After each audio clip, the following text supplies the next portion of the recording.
Alrighty, hello every folks and good morning. So I see everyone and their mother is getting into Armored Core 3 due to it being the best one to get into the series at. And I've seen some confusion flying around as far as the actual difference between 3 and 3 Portable.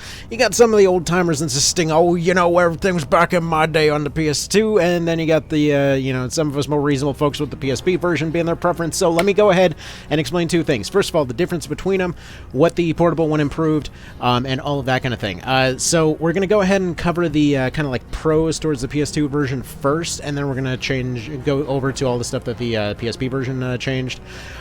Just so you know, like personally, I grew up with AC3, have a hell of a lot of nostalgia for it, was really blown away when the PSP version came out, but all the limitations of the PSP version are basically something that are very easily fixed within a couple button clicks in your emulator. So let's go ahead and get going here. First of all, if you're playing on original hardware, honestly, I would still say the PSP version just because of how convenient a PSP is. I mean, it's one of the greatest handhelds ever made, frankly.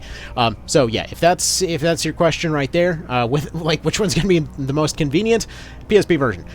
If we're looking for what's better about the PS2 version, basically that would be its overall resolution to start off with, and then the frame rate. Now, bear in mind that you actually can't tell the difference that much. So if you, for example, go into your emulator and you decide to go in and, let's say, just change a few things around, like, for example, crank up your resolution or what have you, you will very quickly notice that you're basically playing the PS2 version already. Like, anything above 2 times or 3 times resolution, you're basically already going to be looking nicer in that version, all right? For another thing, though, there are quite a few features that were added in this version. That is to say, there were a lot of new parts, there were quite a few bug fixes and things like that. There were just a lot of little bits and pieces that were improved. And also, the fun kind of bugs and stuff like that, they didn't remove. So, for example, the infinite hover boost and stuff like that, yeah, you can still do that just fine. If you wanted to, let's go ahead and use these extensions. Oh, by the way, quick little note for the new folks coming into it. I just wanted to show off these cooling extensions right here, just so you know. They are absolute doo-doo. Don't worry, you're not doing something wrong. They barely work. So, let's get into it here. You might wonder why I was showing off this map, this fight, all of that kind of thing. For one thing, you can move around a whole bunch on this map. For another thing, if you're playing on the PSP, you might have noticed screen tearing on that map. You might notice that despite playing the PSP version, I do not have screen tearing on that map. That's because the resolution was cranked up a little bit. Currently, it's set at 3 times in this emulator, and that's about it. That's all it took to look better than the PS2 version. So, we have that right there. As far as the frame rate, it still plays smooth one way or another. The slight difference is, I guarantee you, something that you will not notice. But something you will notice is all of the extra parts that show up in AC3, as well as the fact that you no longer have to wait 5 seconds between menus, because that stuff stacks up quick. Just so you know, that the menus do take a while in the PS2 version. In the PSP version, it's just you're out, you're in. You don't need to have that long wait period while it loads up 3 separate ACs worth of parts. Also, a lot of the new parts kind of look freaking cool. You got arms from like Project Phantasma and whatnot. You got head parts that are from these I guess some comics they made for it a while ago. You have like the horn head from Project Phantasma. You have the Zeo legs from AC2. You got, for whatever reason, a better radiator, which, like, a completely min-maxed radiator. I'm not 100% sure why this was added for this version, but screw it, whatever. You got that on there. You got I believe this was the Project Phantasma pulse cannon. I don't remember off the top of my head. It might have been AC2. I don't use back pulse cannons that much. You got the AC2 kind of a RoboCop-looking handgun, and then you have the obvious claw and stuff like that. Now, if you're comparing with stuff like Silent Line also added the iconic Mark II Kurosawa and stuff like that, which for folks just getting into it, just wondering what the deal is with the Kurosawa, basically it's just a weirdly min-maxed laser rifle that's always been there through all of these games. It just looks like this. It's ridiculous looking. It's a gigantic hand cannon, and there have been a lot of different versions, but the AC2 one looked particularly sexy, and so they brought it back for Silent Line Portable. Anyway, so as far as the other improvements, let's talk about little stuff, because there's a lot of little stuff that gets missed when folks are busy talking about the frame rate or pretending that the AI is different. So right here, first of all, the blues and reds on your menu. Blue in the original PS2 version simply meant up instead of better. Probably the most common of which is going to be obvious right here, whereas if you look on the PS2 version and you go down to your calorific value on your generator, it will simply say, oh, you know, this is going to tell you what this value does. That it's going to be, you know, the higher the value, the higher your heat is being produced by your generator, basically meaning your cooling goes worse the higher this number gets. It's not a stat you see come up that often, but still, just so you know, it's like the heat produced by your generator, right?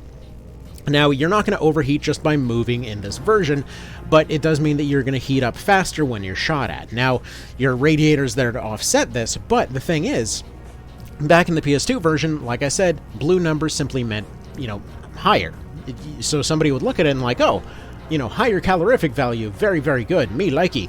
And so, for example, they'll assume that that going and sticking with, like, let's say something like this, where it's got a really, really high calorific value, is a good thing, when in reality it was essentially producing more heat, making them overheat faster.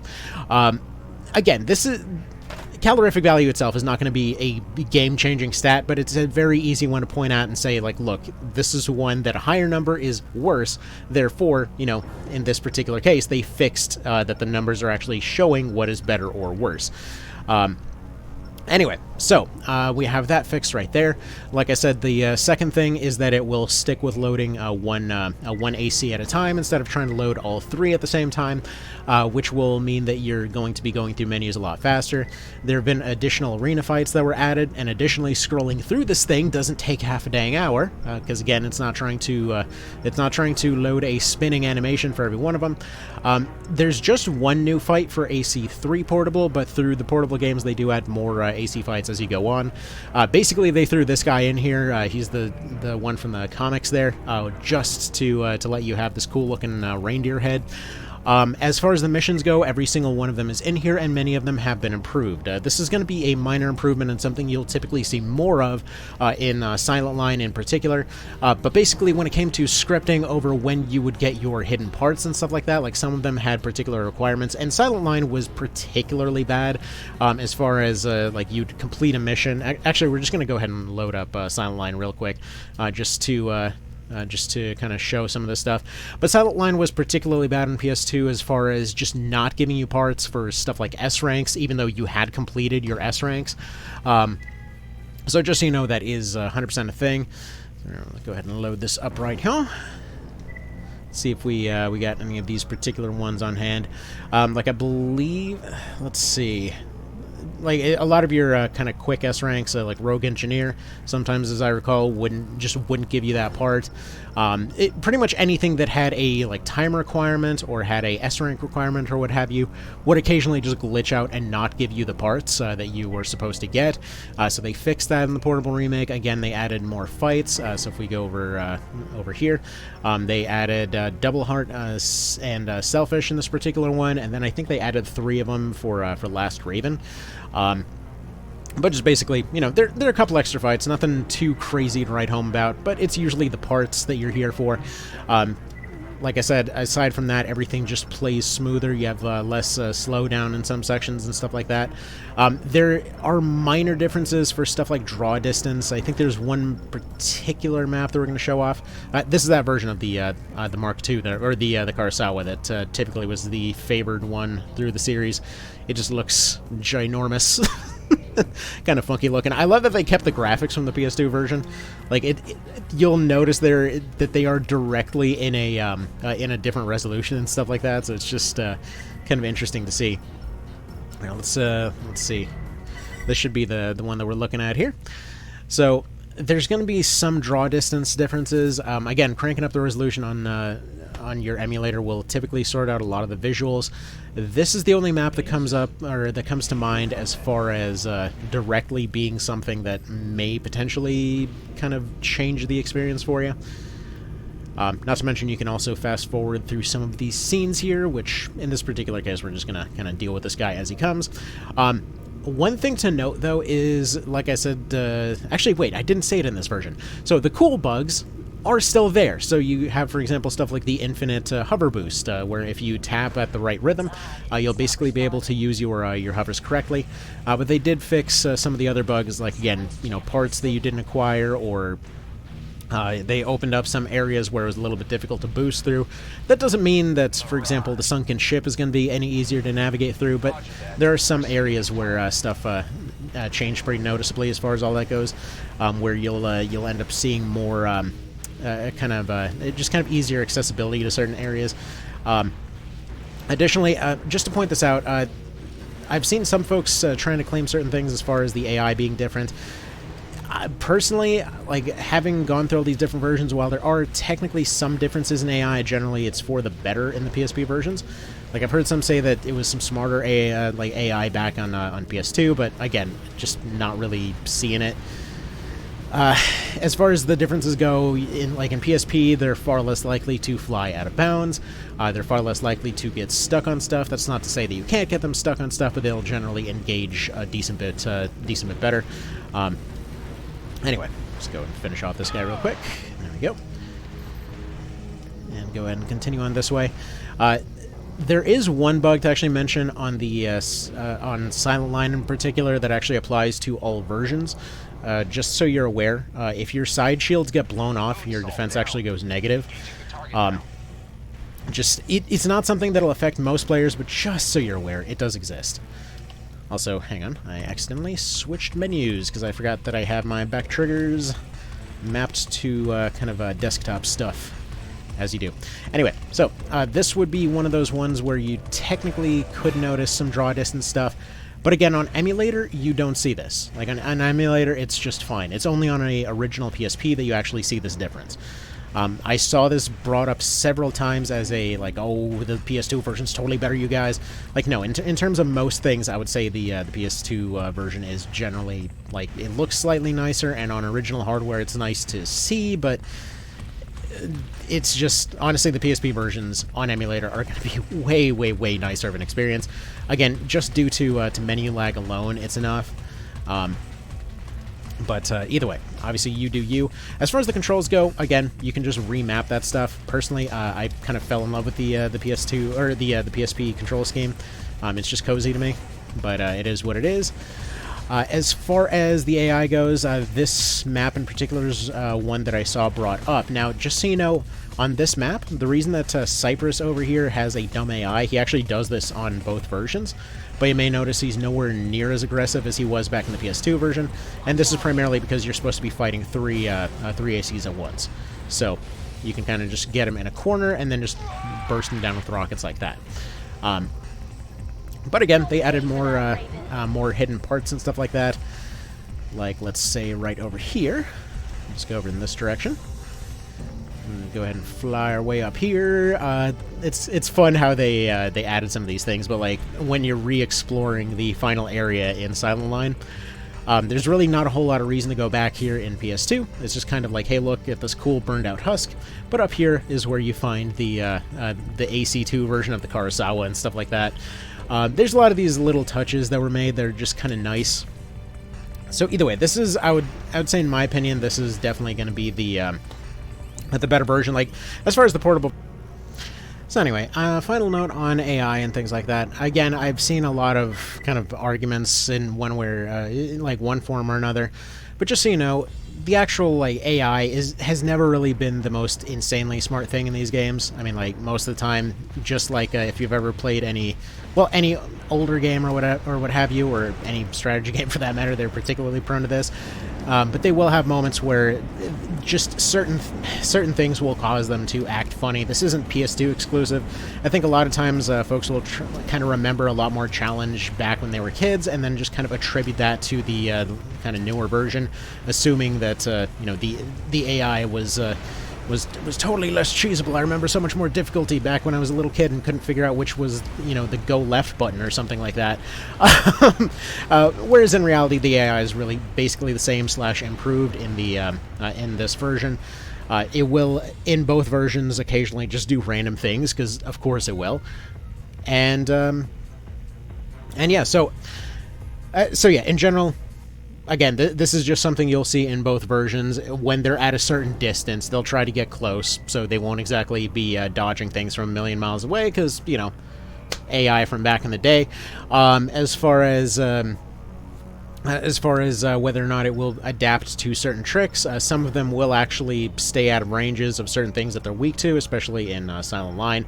But again, this is something that you kind of more so feel out when you're going and actually playing the thing. This isn't really something that you can directly point to and be like, they'll do this every single time, because obviously not all of them are meant to do this kinds of stuff.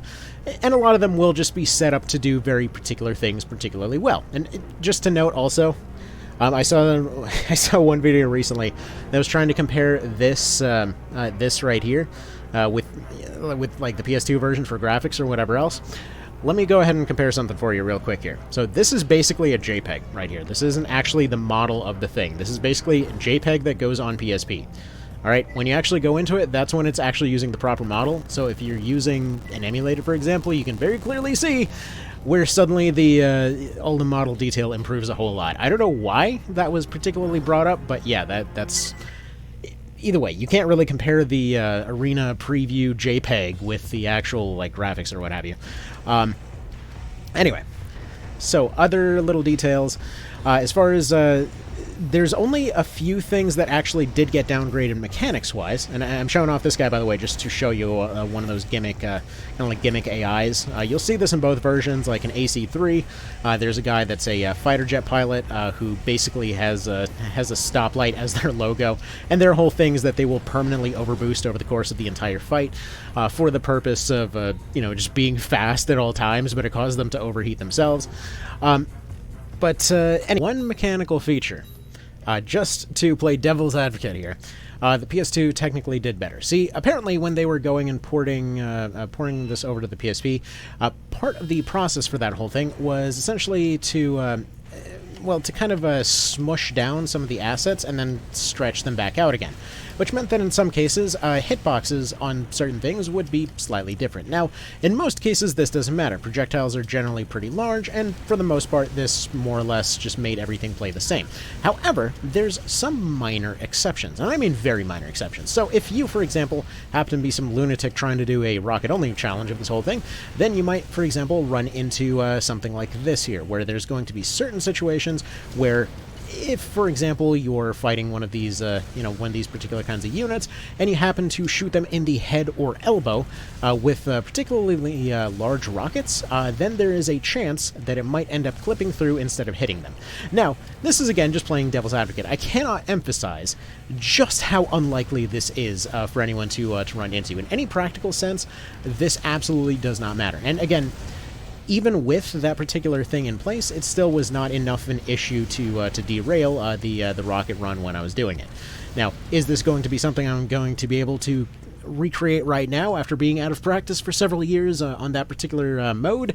Yeah, probably not super realistic on that one, but just so you know, again, this is like the one minor difference. I've heard some folks saying that the blading technically worked slightly different as well, where, for example, if you were to go up and blade something, you would have a bit of a difference wherein if you, for example, overboost into a blade and you land the hit perfectly right, then technically the hits, the way that they're all counted, depending on like where the blade hits exactly, would technically count in a different order or something, because on this one it's based off how many frames the blade is contacting, whereas in the original it was like on how many points it contacted or something along those lines.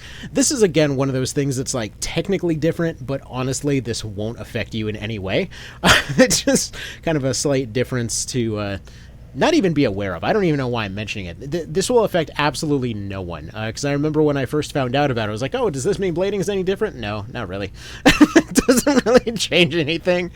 So anyway, there's that. There's only one thing that was different when it came to the portable remakes, and that was first-person mode in Silent Line. It was a UI toggle that you could do in Silent Line original, and then it was taken out for PSP. Now, before you go lamenting the loss of this amazing feature, it's still there in Last Raven Portable. And let me just tell you right now, they probably took it out due to the fact that you wouldn't be able to even see anything on the PSP. because again, it basically took up half your screen with UI elements and like a cockpit view and whatever else, and here's what it looked like, because you can still, like, this is going to be the, what is going, oh, right, hold on, you have to be on a 100%ed save file in Last Raven to unlock the mode. I forgot I didn't 100% it, I just went for all hardest AC fights and ultimate pulverizer out on the Rocket Run, not the other stuff. Let's go ahead and go over to this one. There we go. Go over to the thingamajig, go over to the mission. Go here, go to Distribution Center Recon, and all of that kind of thing. Yes, I am showing this mission so that if you are playing this on the first time, you know what you're getting into. Don't click that button. If it's your first time playing through this game, that will be a learning experience. Just so you know, if you are starting with any AC game, just start with just start with 3. You don't want to be dealing with this. Last Raven is meant to be the final chapter of the original kind of like PS2 era for a reason. Like it's expecting that you've learned some stuff, and then it's got a bunch of new tricks for you. Anyway. So, first of all, first-person mode, basically only playable properly in Last Raven. You technically have a first-person mode in Silent Line, but it is extremely, like, UI heavy. I've shown it in some earlier videos and stuff like that, but, like, that thing takes up the entire dang screen when you have a full-screen option available. When you're taking a look at like on a PSP screen, that would not have functioned whatsoever. So that's kind of the deal there. You can sort of see what I was talking about earlier with the draw distance in this hallway for a little bit, but even then, it's basically just shaded off. It's not like it's disappearing or what have you. Like, really, a lot of the stuff that I see get brought up as, like, you should totally play the PS2 version type of stuff is usually just very, very nostalgic misrememberings of stuff. Like, don't get me wrong, I love the PS2 version to death. I played all these games like crazy growing up, but it's just, it's not better, is the thing. Like, the AI isn't really smarter. I've seen, again, cases pointed to of trying to claim the AI was smarter when it was just the AI being random. Generally, the AI is more competent at what it does in the PSP version, just generally sticking to its job better. And again, it's all like little differences. Like, for example, how aggressively somebody like Kaiser in the arena will chase you. In PS2, he's more likely to kind of back off and reapproach, whereas, for example, back in AC3 original, he might be more likely to just pretty much mindlessly chase you like a zombie the entire time, which, realistically, both versions are still super challenging for different reasons. Like, I know personally, I find the one from PSP a little bit more challenging, just because he's doing more stuff. Like, he typically is less predictable. But yeah. Let's go ahead and get all of our lasers going. Oh, by the way, also one more little note, because for some reason the most commonly asked question over the course of all of this stuff is what exactly this secondary machine gun is that I've been using in a lot of these videos. It's just the EO core. I'm surprised that gets missed as often as it does. But basically, every one of your, or rather, half of the cores have an inbuilt energy machine gun that replenishes its ammo over time. So, if you'd prefer that, you have that as an option. You have your overboost cores, and you have your EO cores. So anyways, that's kind of about that. Hopefully that helped make it clear as far as what we're looking at here. Yeah, let's go over to this here. Like, as far as the overall package and whatever else, PSP just... It just adds so dang much more. There's really nothing lost, is the thing. Like, you're really, really not losing anything doing the PSP version. It's just easier to play. There's a multiplayer scene to this day. There's more parts to play around with. And that's really just kind of about it. Like, that's all you really need, you know? Also, this is just kind of fun to watch here. Nothing like quad nukes. First you overheat them, then you hit them with all 4. Then their limbs go bye-bye. Anyway, all these versions of these games are fantastic. But I would say the portable versions are by far the most convenient way to play, and especially even if you're playing on original hardware. Just so you know, if you're playing on a PSP, yeah, you're going to see occasional slowdowns like the Avalon Hill mission or something like that, where there's just a shit ton of MTs at one time. But if you're playing on something like a PS Vita, it is going to be just a dream. It's going to play with a perfect frame rate at all times. It's going to look nicer than the original versions. So I would say probably the most cozy way to play overall is going to actually be the PSP version on Vita, and then the overall kind of most technically impressive version is going to be playing on emulator, especially on something like a Steam Deck with its really nice controls. But either way, you do you, you know? You do you. There we go, now he's nice and overheated, and then we just watch the fireworks. That never gets old. Yeah, you get the quad nukes basically for free, and if you're ever having an issue with any AC fight, I mean, there's a lot of other tricky ways you can do it, but eventually they will fail to dodge them. So yeah, I guess a couple of beginner tips, by the way. If you didn't know, you can actually switch perspectives when doing a replay by hitting your equivalent of the square button. Again, not many seem to be aware of that particular thing. I think I'm going to have to make a new kind of like beginner tips for classic Armored Core or something. And then, what else? Oh yeah, if you're playing Formula Front, there's a speed up option and a bunch of different kind of UI options, but we're not playing Formula Front right now. Aw, we didn't blow off any of his limbs. That's kind of disappointing. Oh well, anyway, so that's about that. This has gone on long enough.